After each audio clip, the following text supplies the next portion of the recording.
Wonderful SR ક્રિએશનમાં આપ સર્વેનું સ્વાગત છે.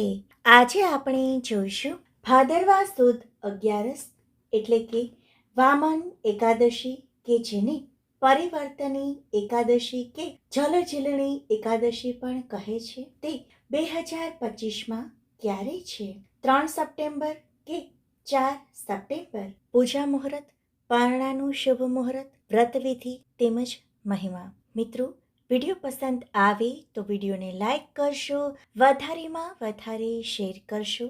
ચેનલમાં નવા હોય તો ચેનલને સબસ્ક્રાઇબ જરૂરથી કરશો. આપણો દેશ ઉત્સવ પ્રિય છે. ઉત્સવો ઉજવવાથી જીવન રસમય બને છે.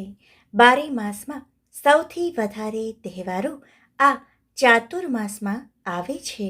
દેવશયની એકાદશીથી દેવ ઉઠી એકાદશી સુધી સતત 4 માસને ચાતુર્માસ કહે છે.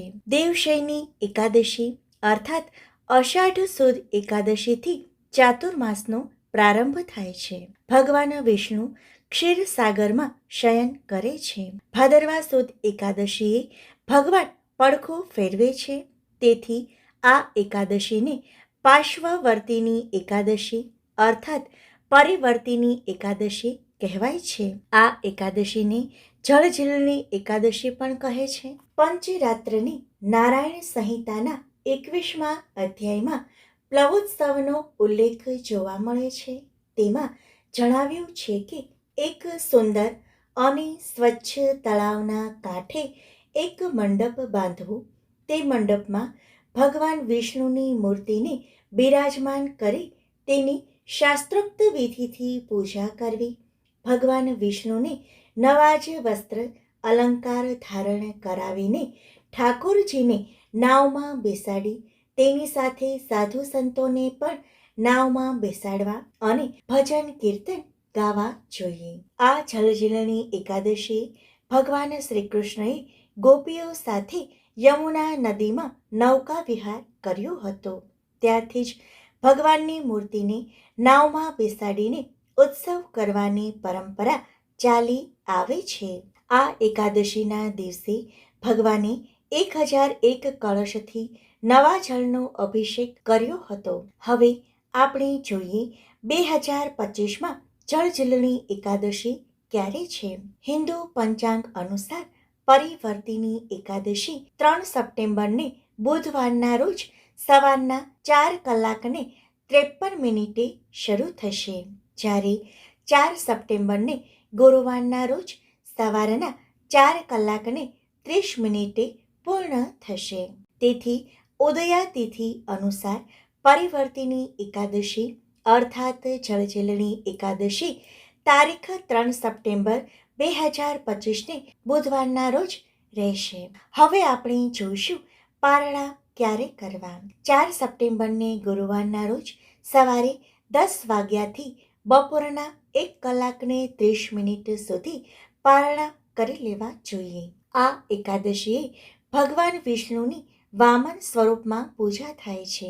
ભગવાન શ્રી કૃષ્ણએ અર્જુનને કહ્યું છે કે આ એકાદશીનું વ્રત કરવાથી ગમે તેવા દુઃખ હોય તેનો નાશ થાય છે તથા જીવન સુખમય બને છે.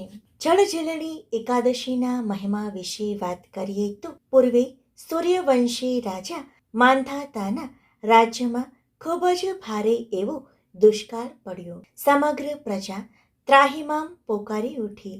રાજાએ ઘણા જ પ્રયત્નો કર્યા પણ સર્વે વ્યર્થ સાબિત થયા.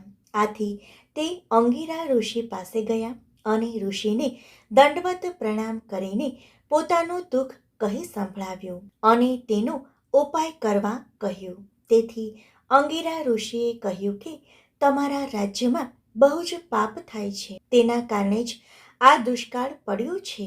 તેથી ભાદરવા માસમાં આવતી પાર્શ્વવર્તિની એકાદશી અર્થાત પરિવર્તની એકાદશી કે જેને જળઝીલણી એકાદશી પણ કહે છે, તેનું વ્રત જો વિધિપૂર્વક કરો તો તેના ફળ સ્વરૂપે વૃષ્ટિ થશે અર્થાત વરસાદ પડશે. અને અંગિરા ઋષિના કહ્યા અનુસાર રાજા આ એકાદશીનું વ્રત ખૂબ જ શ્રદ્ધાથી કરે છે અને વૃષ્ટિ થાય છે.